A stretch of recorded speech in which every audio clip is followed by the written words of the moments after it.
Prezados ouvintes, as ideologias políticas, sejam elas quais forem, ainda que por caminhos distintos, deveriam ter como objetivo final a redução das desigualdades e a busca pelo bem comum.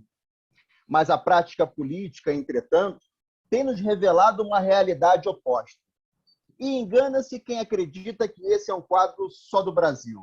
Não mesmo. É algo que se repete nos mais diversos cantos do mundo. Esse tema foi objeto de uma profunda reflexão na encíclica papal denominada Fratelli Tutti e merecerá a abordagem do deputado Luiz Paulo em nosso episódio de hoje. Eu sou o Ramon e esse é o podcast RJ em Debate. Sejam todos muito bem-vindos ao nosso bate-papo desta semana.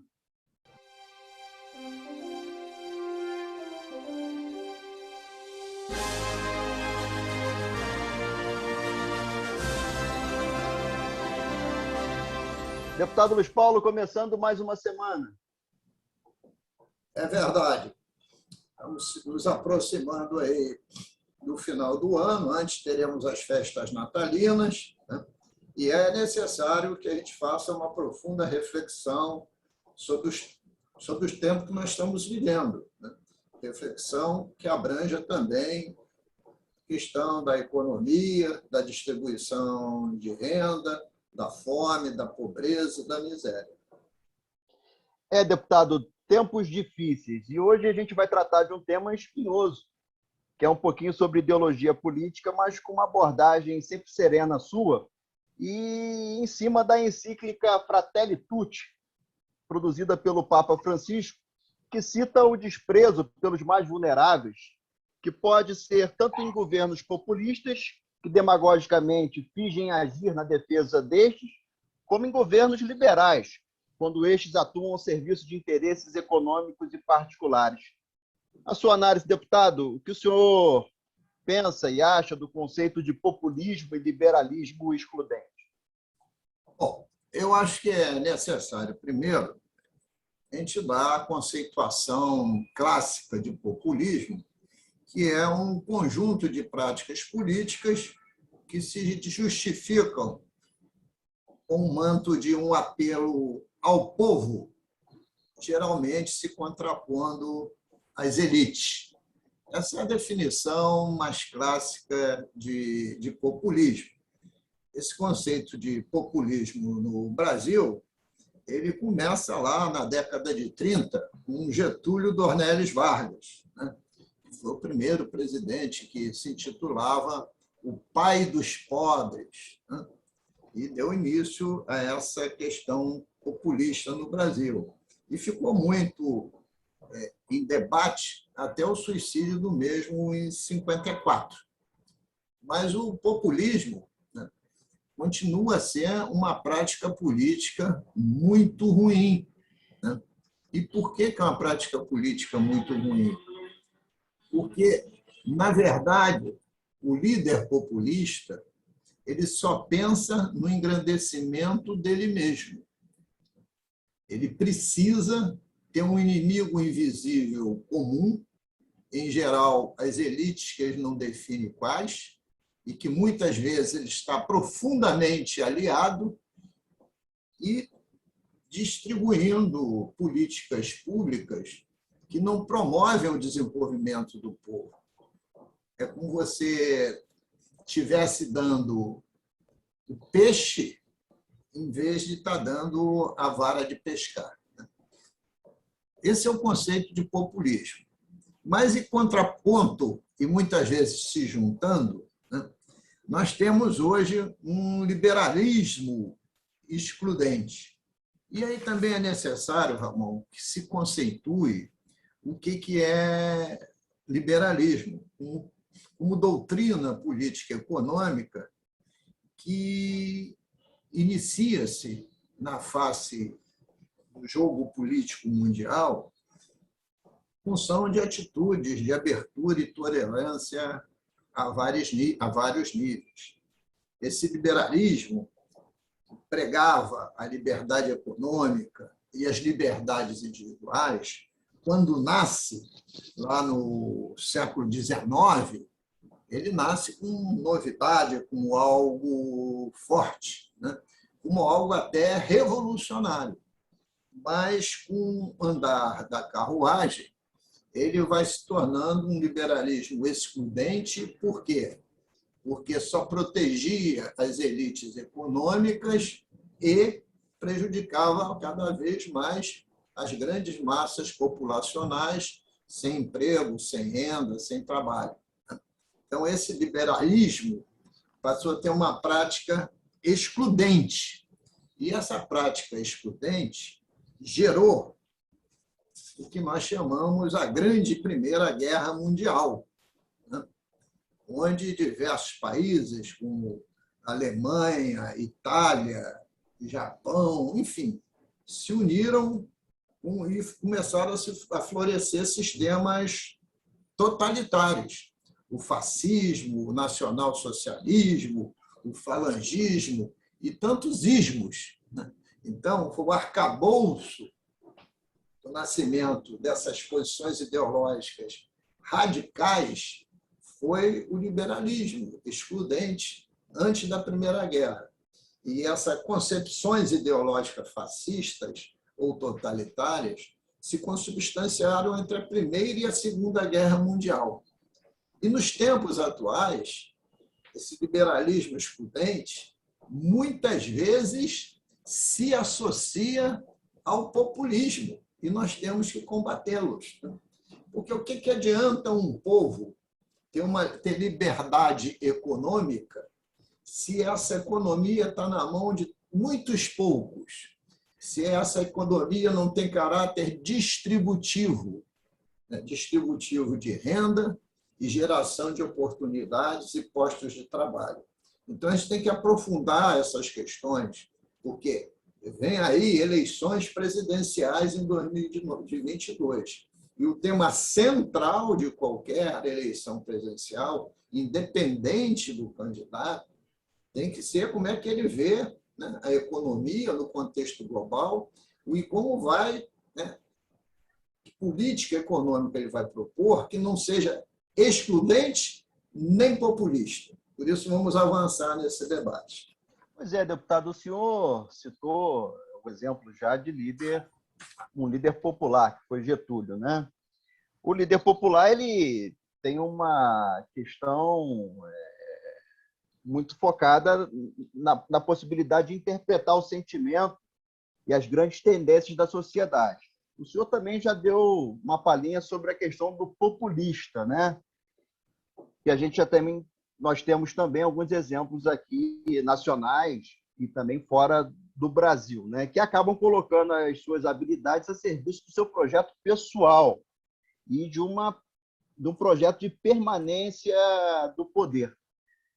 Isso acaba ficando prejudicado a população de modo geral, né?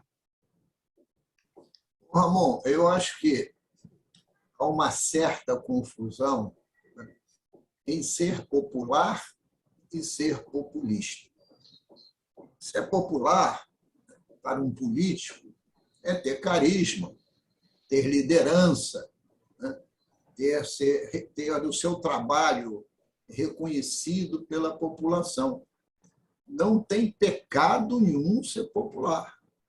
Os grandes artistas são muito populares, porque usam a arte das suas músicas ou das suas interpretações, né?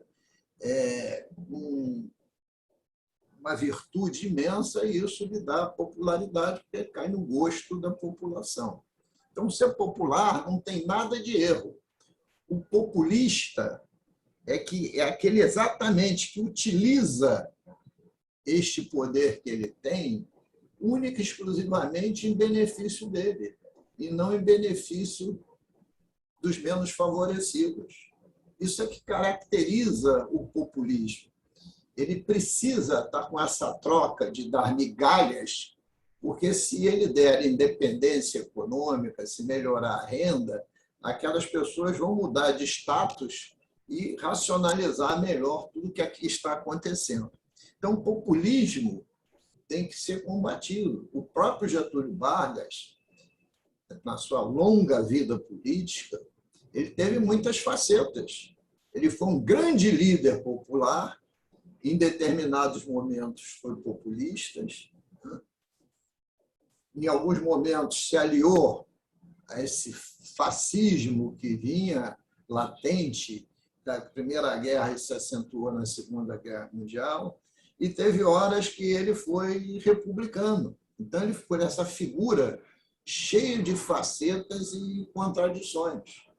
Então, o Getúlio Vargas é um exemplo. E, muitas vezes, ele abraçou, como republicano também, políticas desenvolvimentistas. Foi quem criou, por exemplo, entre tantas outras coisas, a Companhia Siderúrgica Nacional. Então, essa é uma questão.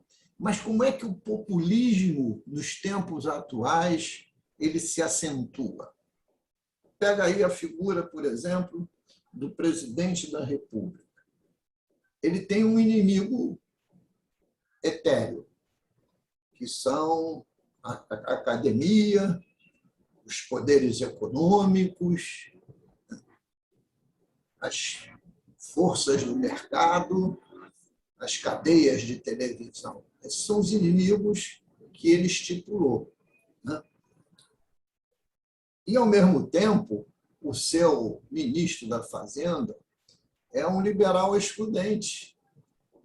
Quer dizer, na verdade, ele não está combatendo absolutamente nada. Então, ele cria essa figura populista e apresenta soluções pontuais que não vão resolver o problema macro como saídas, né?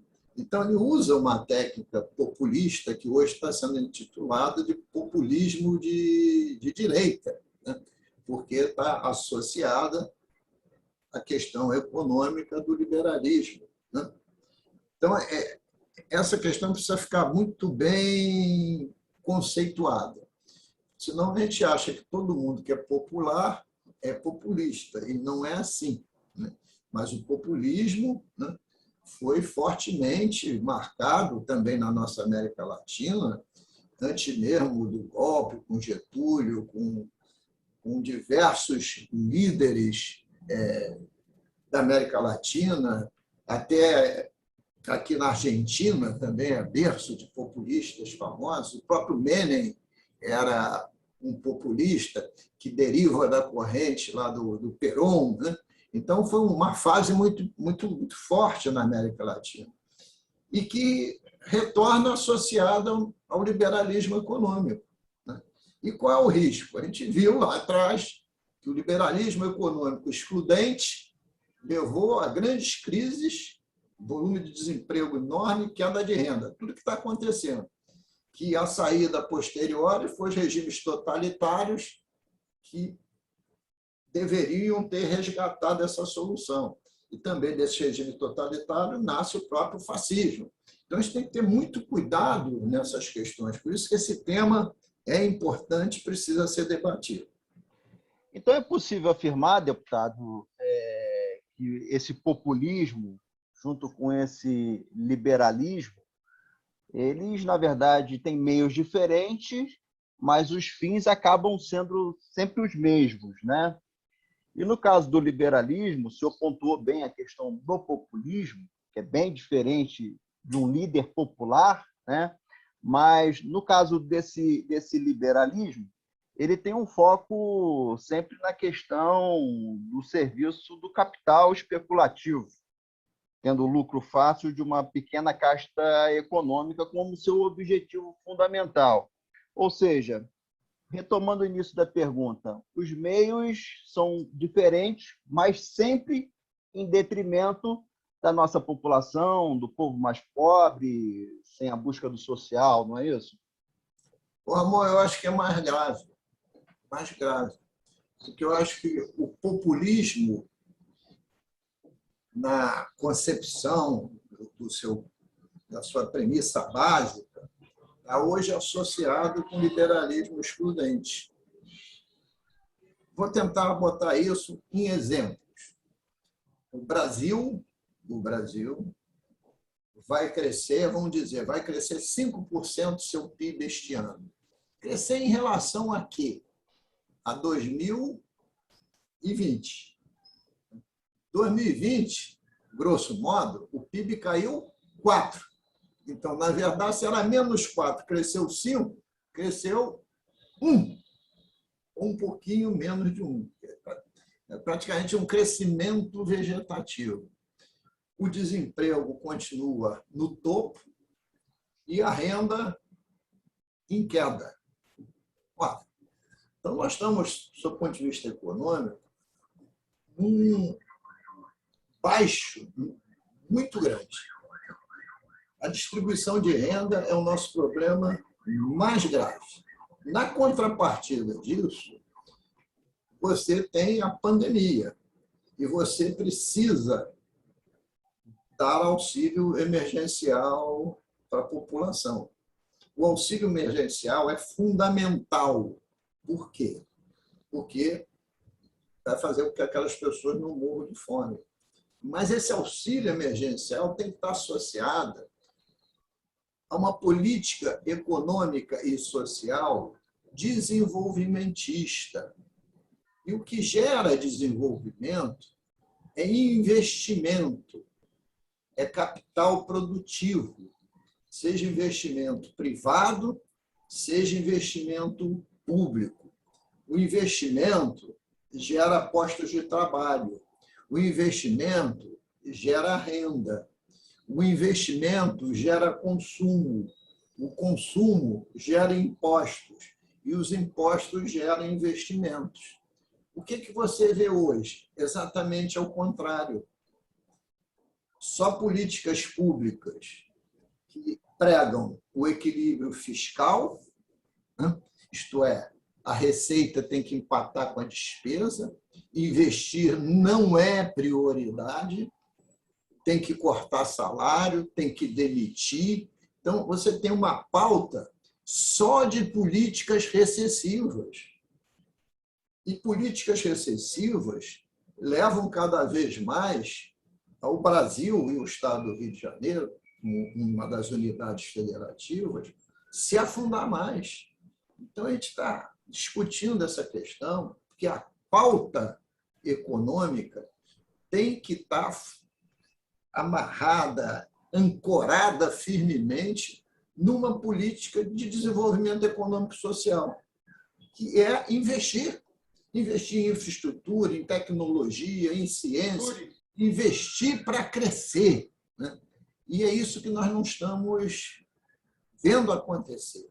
E é isso que precisa acontecer. Essa discussão do teto de gasto,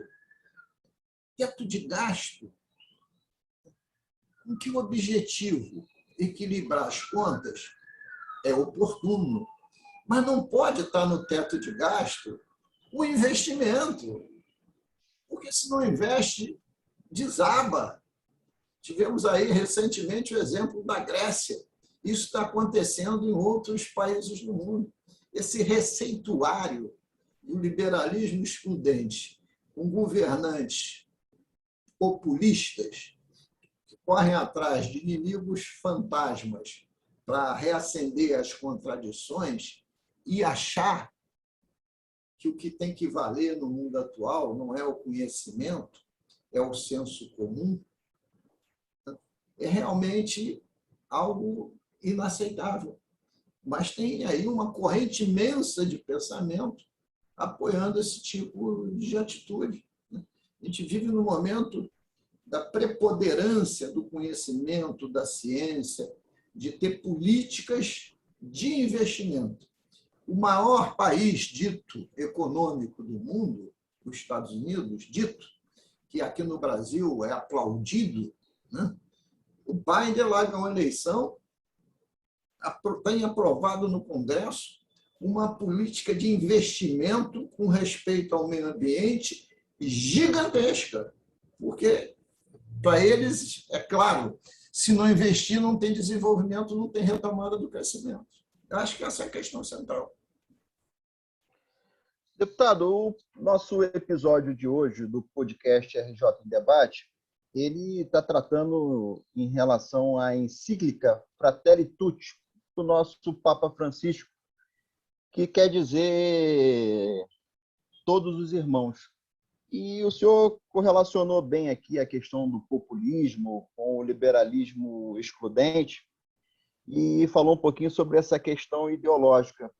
Para a gente concluir essa conversa de hoje, poderia se desdobrar em muitos outros programas, porque é um tema extremamente denso, acho que está faltando exatamente sinceridade no objetivo de construir um projeto político inclusivo, né, deputado?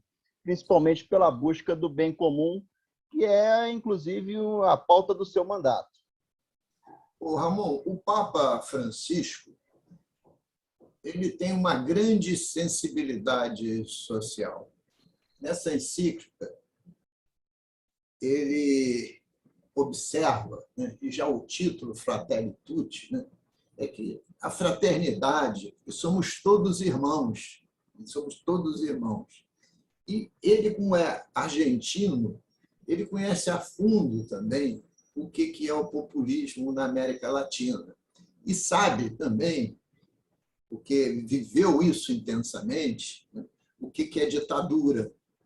Ele também sabe, porque viveu isso intensamente, o que é liberalismo excludente pela sua vida na Argentina, sob observação de todos os outros países.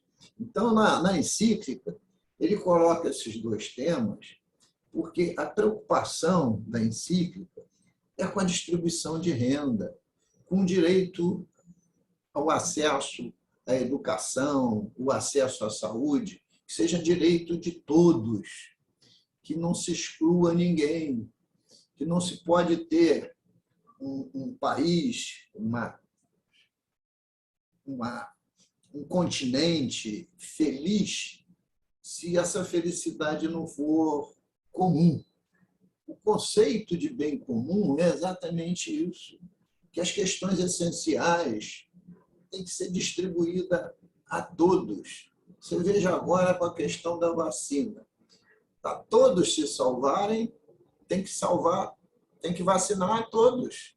Enquanto houver um continente, por exemplo, como o continente africano, com 5% de taxa de vacinação, as variantes vão continuar a surgir. Quer dizer, o conceito do bem comum é exatamente o que o Papa Francisco observa, inclusive sob o ponto de vista ambiental, né, que a natureza, por mais que ela se recicle, ela não pode suportar o nível de agressão que está tendo num planeta com 8 bilhões de pessoas, e quem mais agride esse planeta são as elites econômicas. Nesse conceito planetário, nós somos passageiros do mesmo barco. Ou vamos nos salvar juntos, ou vamos fenecer juntos. Então, o Papa Francisco aqui mostra que os políticos têm que pensar nesse bem comum. E o bem comum, Ramon, não pode estar nas posições extremas. O extremismo é irracional. O extremismo leva a fé em pessoas falíveis. A fé é admissível, né, em Deus, né, em bem maior, né, e não você ter fé em pessoas. Pessoas você segue ou não segue, mas sempre com visão crítica, né, porque erra e acerta. Então, você vê hoje o país em que os líderes têm seguidores fanáticos, fiéis. Isso não é um caminho para nada, o caminho é a racionalidade. E, evidentemente, eu estou fora desse caminho de extremismo. A gente tem que saber ouvir a todas as correntes e construir juntos, porque sozinhos não fazemos nada, construir juntos a possibilidade desse futuro em que haja bem comum. Olha, deputado, foi muito bom o bate-papo de hoje, tratando sobre essas questões ideológicas que têm dividido tanto a nossa nação quanto outras nações. E a sua palavra de serenidade é sempre importante para que a gente possa refletir. E assim, a gente conclui mais um podcast RJ em Debate e vamos ao nosso quadro Bola Dentro e Bola Fora, um destaque positivo e outro negativo da semana que passou. A bola fora de hoje vai para o projeto do Poder Executivo que quer acabar com a Universidade da Zona Oeste e incorporá-la à Universidade do Estado do Rio de Janeiro. Pela primeira vez, eu estou vendo um movimento sincronizado entre o chefe do Executivo, o reitor da UERJ e da própria UESO, com apoio de parte do corpo de professores e de parte do corpo dos alunos, né, unidos para extinguir uma universidade, querendo nos demonstrar que um campus da UERJ é melhor que uma universidade. Isso é inadmissível. E tentam demonstrar que a UESO não vem recebendo os investimentos. Chegam até a anunciar que a UERJ vai investir 50 milhões na UESO. O projeto de lei que veio para a Assembleia nem mencionou a possibilidade da UERJ levar para ela os 64 milhões de reais do orçamento da UESO. E, além do mais, quem tem mais dinheiro? A UERJ com orçamento de 1,5 bilhão ou o Poder Executivo com orçamento de 70 milhões? Devíamos estar todos nós unidos para que o governador Cláudio Castro comprasse um prédio na Zona Oeste desativado de ex-faculdades e lá instalasse definitivamente a UERJ. Fizesse o plano de cargos e salários da UESO, fizesse concurso público, criasse concurso também para funcionários administrativos competentes para serem gestores dos seus procedimentos de licitação. Então, o governador tem todos os modos e meios possíveis para prestigiar a UESO e não para acabar com a mesma. São Paulo tem dezenas de faculdades e universidades públicas. O Rio de Janeiro, de competência do Estado, só tem 3, a UERJ, a UENF e a UESO, e quer se reduzir agora para apenas 2. A UESO é estratégica para a Zona Oeste da cidade do Rio de Janeiro. Lá mora mais de 1 milhão de pessoas. E a população de menor renda mora exatamente na periferia. Os cursos que têm lá são vocacionados para o desenvolvimento daquela região, né? Principalmente a região industrial de Santa Cruz, principalmente lá em função do polo do Porto de Sepetiba, que está em Itaguaí, que, na verdade, hoje se chama Porto de Itaguaí. Então, a UESO foi uma conquista dura e difícil, que não é para acabar. Todos nós respeitamos a Universidade do Estado do Rio de Janeiro, mas com o orçamento que ela tem, ela vai mal das pernas. Como vai incorporar uma outra universidade se o seu orçamento não vai crescer? É realmente inacreditável. Então, bola fora para esse projeto do governo de extinção da UESO e transformá-la num campus da UERJ. A bola dentro de hoje vai para o nosso querido Zeca Borges. Zeca Borges morreu nessa madrugada de sexta-feira, aos 78 anos, morreu de infarto. E ele aparece fortemente na vida pública com a criação do Disque Denúncia. Foram 26 anos de trabalhos ininterruptos, de grande relevância para a sociedade fluminense.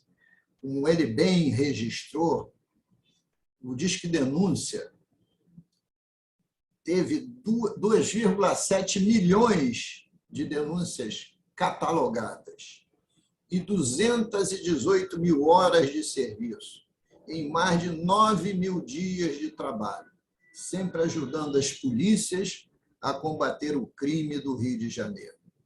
O Disque Denúncia, com o Zeca Borges, sempre atuante, foi responsável por ajudar a polícia a prender mais de 20 mil criminosos e também na apreensão de um volume imenso de armas e drogas e também atuando em ações que ajudaram a desmantelar quadrilhas de roubo de cargas e até mesmo ajudar a encontrar pessoas desaparecidas, além também de receber denúncias em relação a crimes ambientais e até mesmo em ações desrespeitosas em relação à saúde pública sanitária de combate ao coronavírus. Então, em todos esses momentos, lá estava o Disque Denúncia, e Disque Denúncia passou a ser sinônimo de Zeca Borges. Então, queremos homenagear o Zeca Borges por essa vida de dedicação à coisa pública, à proteção da sociedade fluminense. É triste anunciar e aqui falar da morte do Zeca Borges, mas realmente ele deixa uma história de luta a favor da população fluminense. Obrigado a todos pela audiência em nosso podcast RJ em Debate. Estamos no ar semanalmente discutindo os principais temas do Rio de Janeiro e do Brasil.